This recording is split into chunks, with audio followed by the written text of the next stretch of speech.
It did. All right, we should move on. Yes, sir.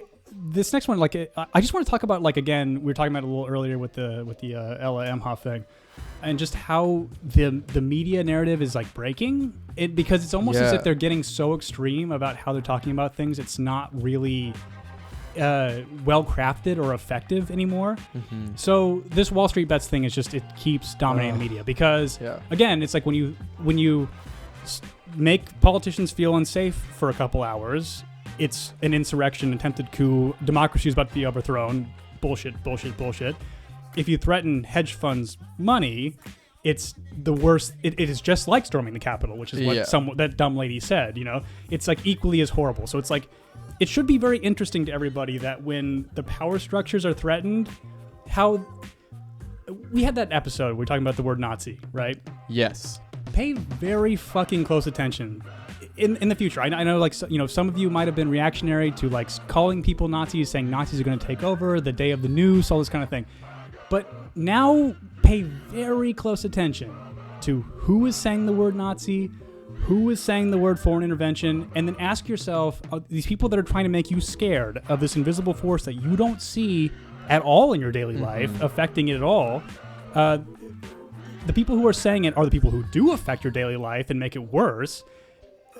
Do you think that these things are actually a threat, like just the people out there who believe that Nazis are around every corner or the Russians around every corner?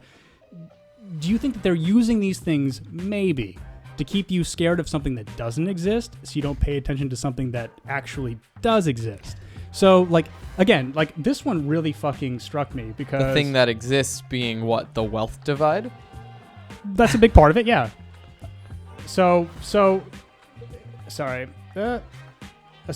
Jimmy Kimmel used to be a very funny, interesting comedian.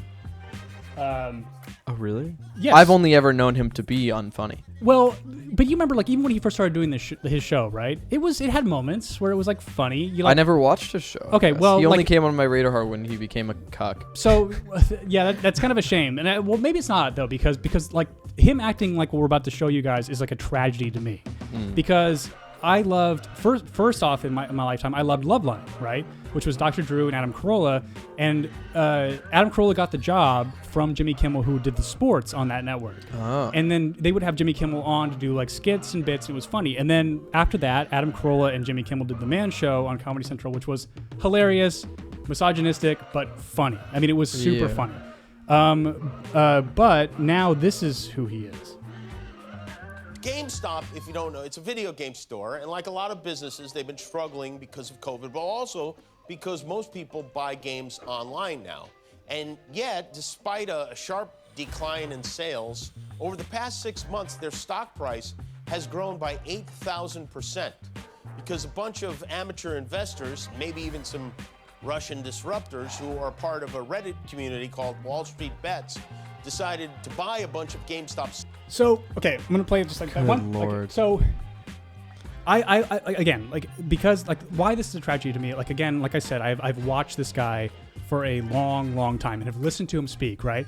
So, especially people who do radio or like podcasts now is the medium, it would be pretty hard for me to pretend to be something that I'm not when I have talked now for over 100 hours. Over 100 hours, yeah. Like, you know, probably not including our special episodes. Probably 200 in total. Like, like people who have been with us since even the middle have, you know how my brain works. Yeah. So I feel very similarly about this guy. I've heard him talk a lot. So when you watch him at this point, do you believe that he's been fed to say this? Of amateur investors, maybe even some Russian disruptors who are part of... Do you hear that little hesitation? Interesting, yeah. I think that he is supposed to say this. Yeah. He is absolutely supposed to say this. So that's one element of the narrative breaking. Here's one of the other ones. This was from the Wall Street Journal. This is so great. Move the comment box one second. Yep. The GameStop short squeeze shows an ugly side of the investing world. Short sellers are thick-skinned, but the nasty comments, insults, and threats leveled at them feel like political fights, not investing differences. Okay, you fucking snowflake. Just hang on. I gotta read a little bit of it. It's so good. Andrew Left is no stranger to conflict when it comes to investing. He makes a living betting that companies will stumble, and he calls out executives by name. Companies and their supporters fight back, but the criticism he normally gets is nothing compared with the venom spewed in recent days by stock traders who have come together online to drive up shares of an unlikely momentum stock, mall retailer GameStop Corporation. It makes you feel vulnerable, Mr. Left 50, founder of Citron Research, You're a said in an fucking interview. millionaire. Said in an interview, If we you live feel in vulnerable a world. and you're worth probably over $100 million, dude, get intensive therapy. I was literally just gonna say, go to therapy, you asshole. I mean, again, like just the fucking histrionics of these people. So okay. But Redditors hurt my feelings. But you know, Sean, it's not real. No, like, of course like not. What this is like controlled to try to get Wall Street Journal readers like my dad, who are on the right, like people who read the Wall Street Journal are right. So we had Jimmy Kimmel doing it to the left. That, like, I have a question. Do you think that Jimmy Kimmel with that speech convinced a certain person in your family that it was the Russians that were involved? Yes, in it? of course. So there we go. And this is controlled sympathy. This article is controlled sympathy for the right. For the right. It's these massive investors, these multimillionaires, have now all the power in the world to get as much sympathy as they want, so the Redditors can look like the bad guy. Yeah, and then Perry says, I actually feel good at listening to this. Quiver, bitch. Like, yeah, honestly. Quiver, bitch. Like, you like, seriously, Quiver. And then Brand says Adam Carolla and Drew still have souls. And it's tough, like, listening to Adam now because, like, Adam is he's like the definition of what you would expect a Republican to be.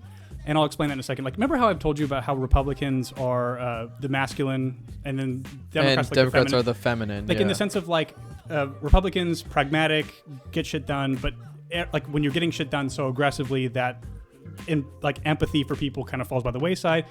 Democrats are too much empathy, too much compassion, and then nothing gets done, right? Which we're kind of seeing in Biden's administration now, of like too much pretending to have empathy, which when they're doing, nothing is getting done. It's kind of like just being the opposite, which we'll talk about here in a moment. But like Adam Carolla, like, has been a liberal his whole fucking life, and he's made the best point, which is like one that I've actually used, which is like, my politics haven't changed. The fucking world has changed. Where it's like, I'm, the trans issue comes about, for example, and I'm kind of just like, I don't know about this, and they're like, how dare you even question it? And it's like, I'm on your side. I have been. But it's like, there's no room for any nuance. But the problem with Adam is he's so autistic, he can't. Right. He can't like quite be compassionate enough to sort of. It's like, it's very pragmatic liberalism, which I think has no place in the world right now. No. And then Drew just is too honest, and with coronavirus, everything gets shamed. He only Fox News will feature him on the news. Like, he'll go on Fox 11 or whatever. Isn't that telling? Like, so, yeah. They're the only people who let him on. Glenn Greenwald, the journalist who literally risked his fucking life to break the Edward Snowden story, and went to China, got him out, got him to Russia, did all this shit, and now lives in Brazil because he's scared if he comes back up here, he will be extradited, or he'll be charged for what he did. Edward Snowden, who is a fucking patriot, only Fox News, Tucker, will have Glenn on. Yeah. And then people use that as an opportunity to dunk on Glenn for being a right-winger because, and you can just say a million times that, well, CNN won't have me on. MSNBC won't have me on. Yeah. But it doesn't work for these kinds of people. But again, like, this is just all of this. I'm just talking about the narrative is breaking down because I'm watching normies like start to go like, what? Like, this is what they're saying? Because I think the GameStop thing was a unifying moment for everybody of like, no, like, hedge funds are bad. The market crash in 2008 was bad, and they caused it, and they made money off of it. Like, short sellers made money off of that fucking crisis where lots of innocent people lost their fucking houses. And no one was convicted. And one person was. One person who was like scapegoat. A low-level scapegoat. And then someone like Bernie Madoff got away with it forever and only really got arrested for his Ponzi scheme after he started losing money. Yeah. Like, when he was no longer convenient for what they were doing, he got arrested. So it's like, as George Carlin said, it's a big club, you ain't in it. So again, like the narrative breaking down. So again, the narrative breaking down, we should just probably like focus on the Biden administration. So I want you guys to listen to this little speech that Biden gave, and I want you guys to tell me if you can understand a fucking word of. Let's play a game. Yeah. Actually, let's play like a real time Biden translator game and see if you guys can help us out, because I was really struggling with this one. Yeah. And some of it will come. Oh, yeah. Expect these additional 200 million doses to be delivered this summer. And some of it will come begin to come in early summer, but by the midsummer that this vaccine will be there. And the order, and that increases the total vaccine order in the United States by 50%, from 400 million order to 600 million. This is enough vaccine to fully vaccinate 300 Americans by end of the summer, the beginning of the 300 fall. Americans. But we want to make, look, I want to repeat, it'll be enough to fully vaccinate 300 Americans to beat this. All right, we got What? These additional 200 million doses. What? Well, can we just give that one more go? It's only 44 seconds. I want to see. We're gonna do this one more time. See if you can figure if you can give just a little synopsis of what he's trying to say here. These additional 200 million doses to be delivered this summer.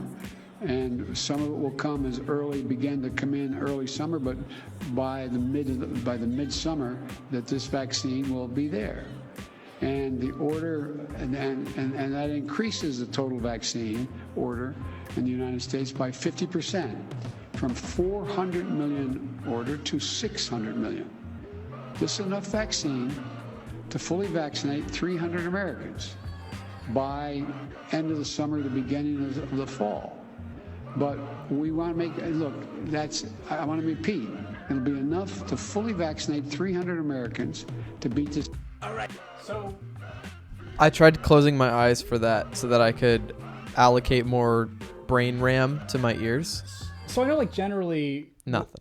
Generally what he's trying to say is that we're going, but it's the numbers that just aren't making sense. So it's we need 600 million doses to vaccinate 300 million people. So we need twice the amount. We do, yes. I think he's just forgetting 300 Americans. He's forgetting to say million, but he repeats and he forgets twice. Kamala's going to be president in about a year. I mean, there's just no way this guy makes it much longer. His brain is pudding. It's absolute pudding brain. Somebody's going to eat it like strawberry yogurt.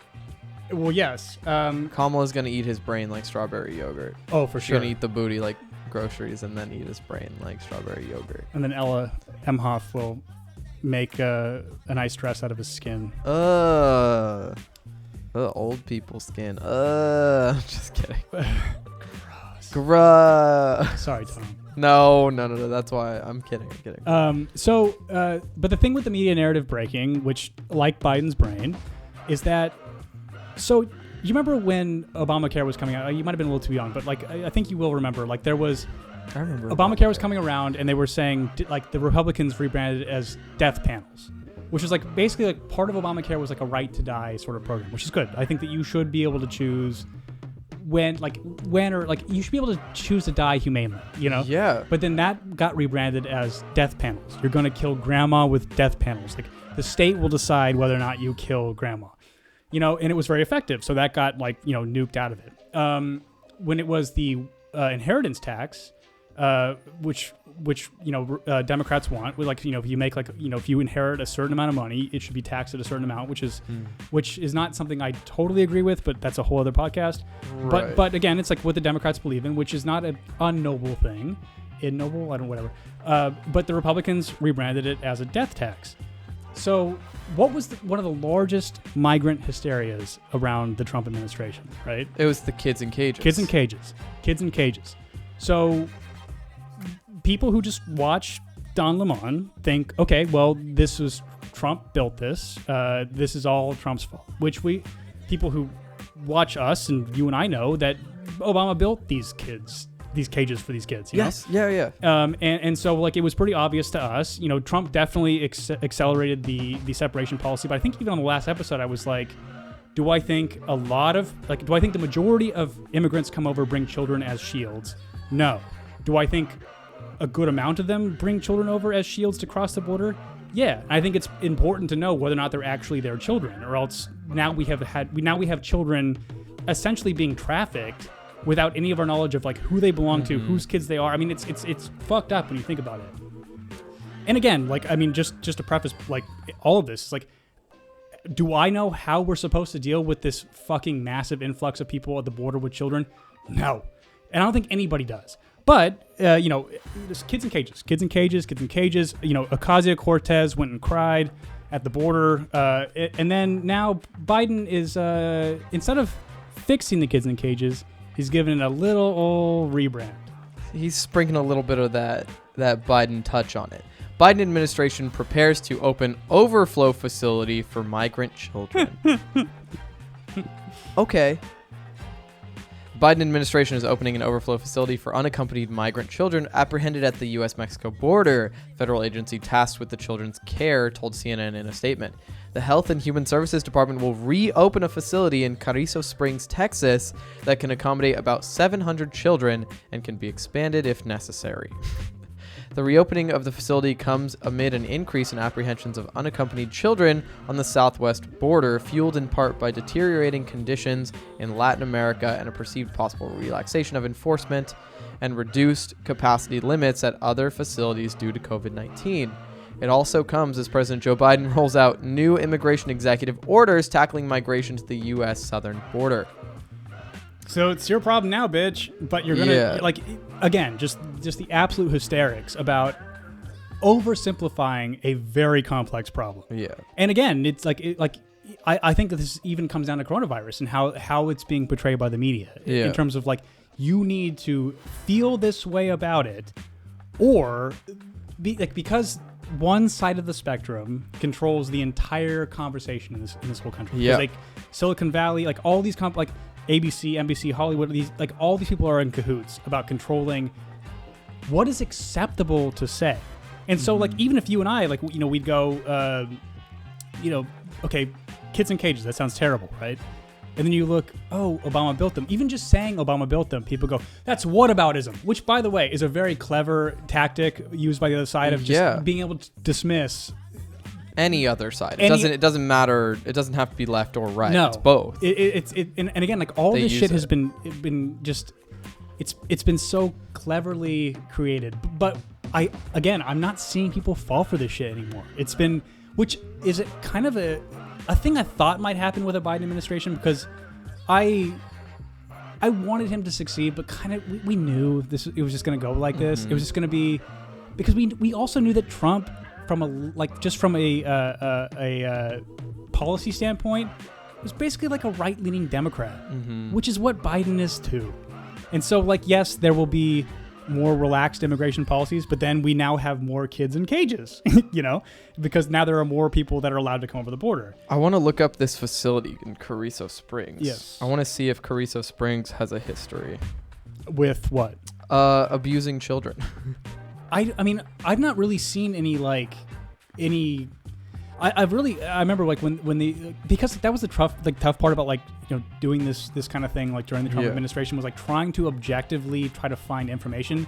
ICE facilities are impossible. It's so hard, and they closed in 2019, so there's really no info on that. Right.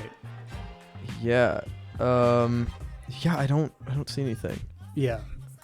I'm worried. Obviously, I worry about this shit because, more kids in cages is what this is going to lead to. Yeah, well, I don't.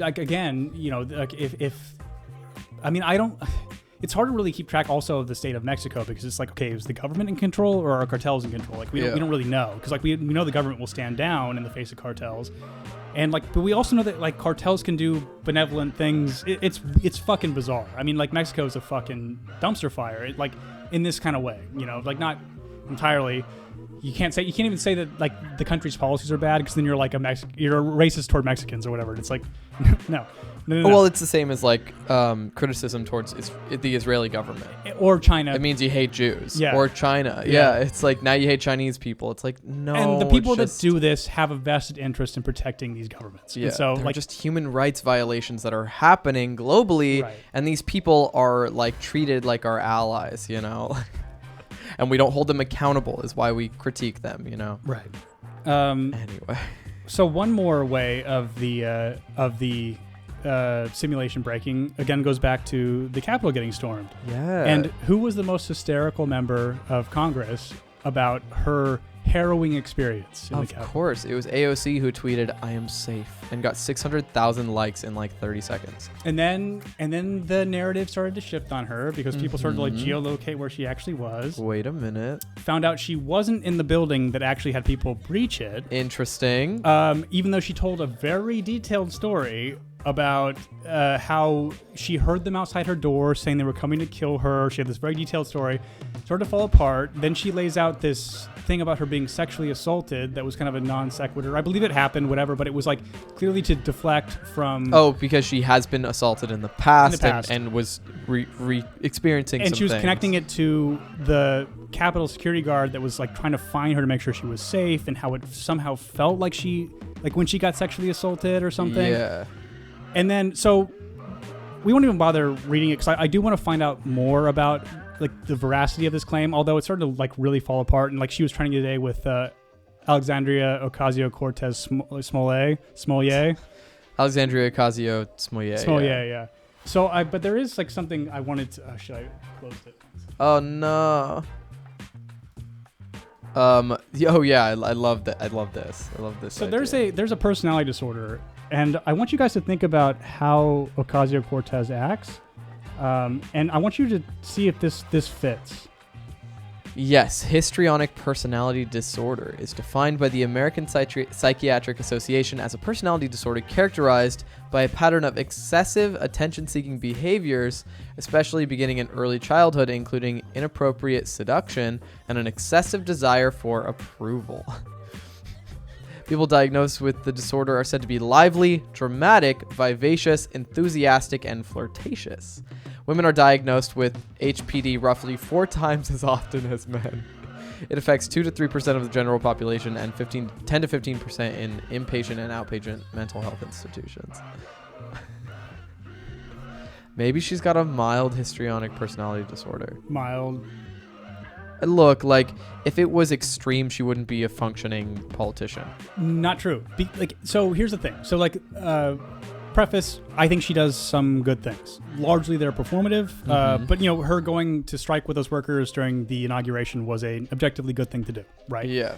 But she has, so none of us doubt that she maybe feared for her life during this insurrection. Right, she's like the front runner in people that like Trumpists wanted to hurt get rid of. I think that her and Pelosi are probably up there, is definitely because she's just the most popular one. Exactly. That's really what it is, right? Yeah. But she's not stopped. This is like everything has been about her for the last. It's been almost a month now. Like when Ted Cruz wants to work with her on dealing with short selling, then she's like, "You almost got me killed." It's like everything is about her all the time. And so you were saying that people like that can't get into politics. She is Donald Trump. They are the same person. They act like she's better looking. There's less to goof on with her, right? Because she's objectively fucking hot. She's I don't even say she's smart anymore. I mean, the way that she talks as a millennial, someone who's my age, it's embarrassing. She is the kind of person who took a few classes in gender studies. That level of intelligence is kind of what she has. She can sound smart when she needs to, but she's not actually. I mean, she graduated from college with, I think, a decent degree at a decent college, but it's book intelligence is not comparable to wisdom or curiosity. And she may be the most... She's like Donald Trump. I mean, Donald Trump, he wouldn't really care about how kale may not taste as good, but may make him not a fat fuck. Yeah. But simultaneously, she may not think about class issues beyond race. It's there's no curiosity about what created these, why are black people struggling more than other races, right? Is it money or financial issues that may disproportionately affect poor of all races, or is it this nebulous concept of racism? We need to solve racism. We need to fix inequality. We need no more judgment. We need love and peace and kindness in the world. It's but those are all philosophical, ridiculous, fucking unicorn concepts. You're living in fairyland. Money. It's money. It's it's GameStop. It's these hedge fund managers. and you fucking pilloried it because you wanted to talk about yourself again. Yeah, she has an economics degree, by the way. Amazing. Yeah. Do you think so? What personality disorder do you think Trump has then? Is it the same? Narcissistic. So like, let me pull that one up. So it's not histrionic. No. This whole thing. Yeah, narcissistic. Yeah, it's fine. It'll autocorrect. Yeah, that was it. Oh, Mayo Clinic. I don't like their page. Mayo Clinic. Honey, Mayo Clinic. So here's this one. That's where I go to get my sandwiches, honey. So here you go. This is what I think Trump has. Yes, narcissistic personality disorder is a personality disorder characterized by a long-term pattern of exaggerated feelings of self-importance and excessive craving for admiration and struggles with empathy. That's pretty obvious to most people. Anybody would be able to define narcissistic personality disorder. People with NPD often spend much time daydreaming about achieving power and success and the perceived injustice of failing to do so. This is exactly Trump. He calls people losers, and then when he loses, he is just absolutely devastated. He can't admit accept he lost. it. Yeah, exactly.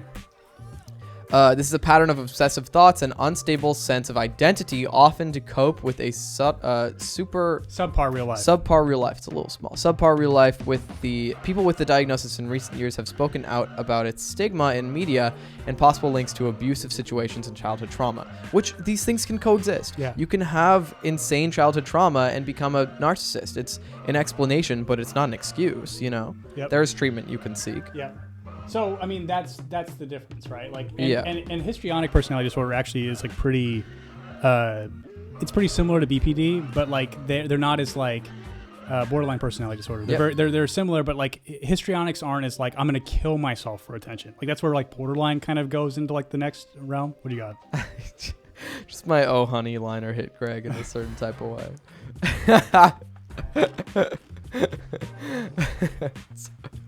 Sorry. AOC went to Boston University and went by Sandy Ocasio. That's at right. The time. Yeah, I think it was just Sandy Cortez. Yeah, she went Sandy by. Cortez. Mm-hmm. Why? Alexandria? Because she grew up in like a largely affluent, like white. I mean, and again, it's like right. Like, and what it is like I think she's half Puerto Rican, isn't she?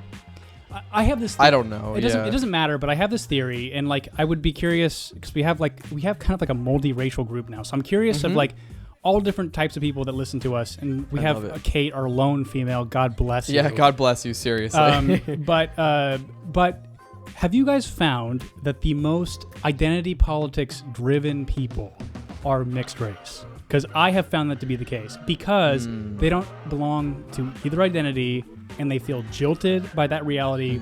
So they will hardcore dive into the one that is in vogue at the moment. Or rather, they belong to two identities, but they are not accepted by either. Right.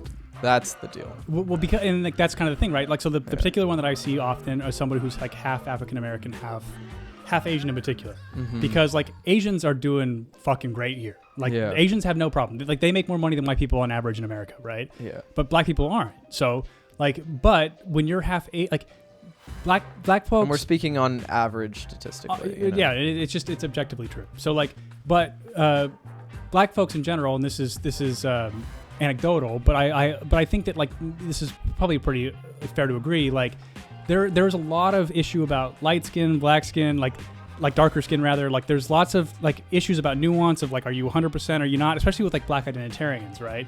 Also, if you're gay, it's a fucking problem. I mean, like anything that doesn't fit just the normal straight orthodoxy of being a black person, it is not very cool and accepted 100% amongst like the average black person at the cookout, right? Yeah. So if you were somebody who had a black side of the family and they kind of treated you this way, it would probably either make you be curious and double down and like maybe have a conversation with these people and help them, or if they don't want to listen, then you just sort of give up and you just be yourself, right?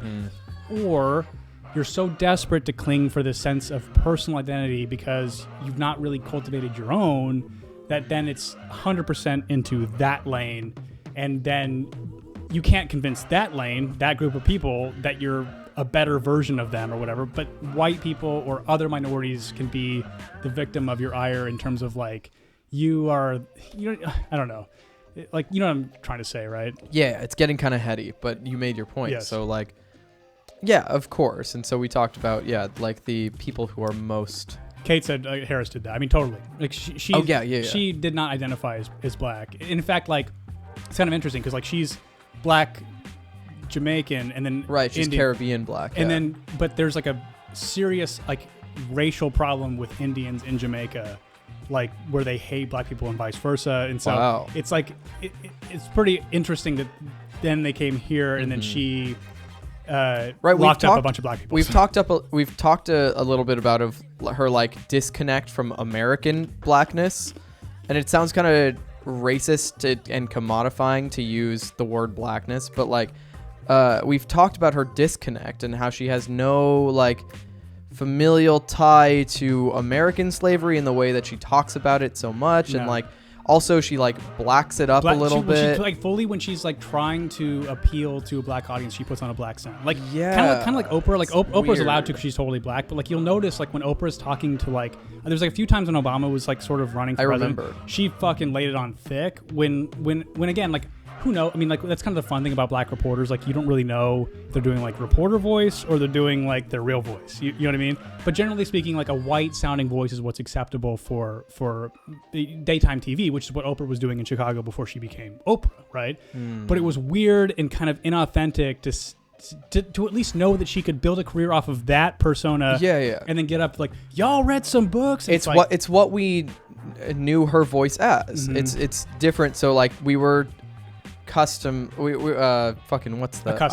Yeah. I was like, customized? What is the word? We were accustomed to like her voice as the reporter and on the Oprah show, or on Oprah, I guess is what it was called. But when she started to put on an affect, or rather maybe relinquish her reporter affect, it felt weird to us because we were so accustomed to hearing her and how she usually talks. And I think like Oprah actually is like Robin Quivers from the Howard Stern show. Like not everybody sounds black. Of course, you know. Yeah. I think that Robin. And let's be clear, like people who are listening, you put quotes around. Yeah, big quotes because it's like to me like sounding white or sounding black, like black comedians doing the white voice. I mean, you know. I have like an indiscernible accent. People think I'm like from like all different types of places. I speak super fucking fast. I slur. I stutter. Like everyone has a weird way of speaking. And again, it's like around the people you hang out with. So like my thing is like a nebulous mess of bullshit because I lived in the South for a long time. I lived here in California for a long time. It's a lot of dude and like. Yeah, and mine's whatever. all over the place too. Yeah, and so it's and again like if you're living, you know, when I grew up in like a largely black area of North Carolina, like there were kind of affects you start to pick up from hanging around those people like so much, and that we're not, you know, the term right quick, for example. Right quick. I remember right quick, that. or like you wouldn't push a button, you'd mash it.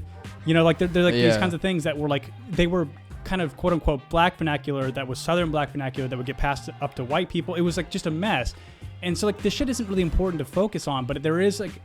It is important to focus on the performance aspect. Exactly. Because it just proves that somebody isn't genuine, right? Exactly. So, like, but Brand says half black people are the most black people you'll find. That's kind of what, you know. Dalry says we call them race hoppers. They tend to jump to whichever is beneficial for them in the current moment. Oh, God, yeah. And, so it's... Race hopping is grifting. I mean, essentially, what it is. Right? Like, so, like, again, it would be like if I were to, like, you know, talk to you guys on this show. Like, I don't think anybody's been here since the very beginning, but like, largely what we started the show was like to criticize the excesses of gay identitarianism.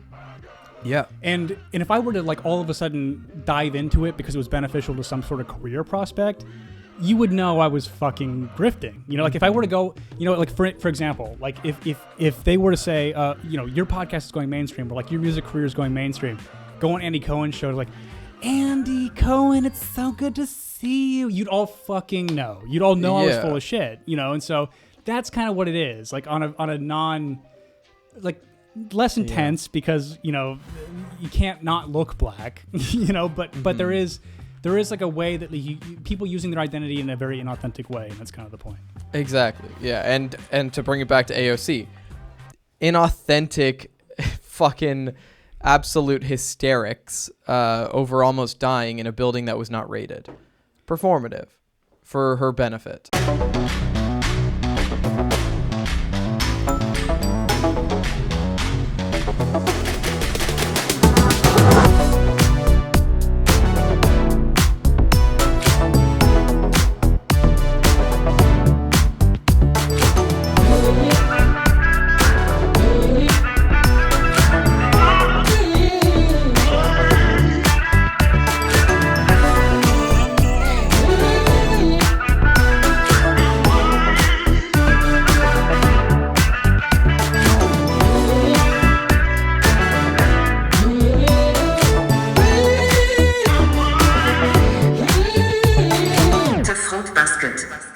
basket, basket, basket, basket, basket, basket, basket.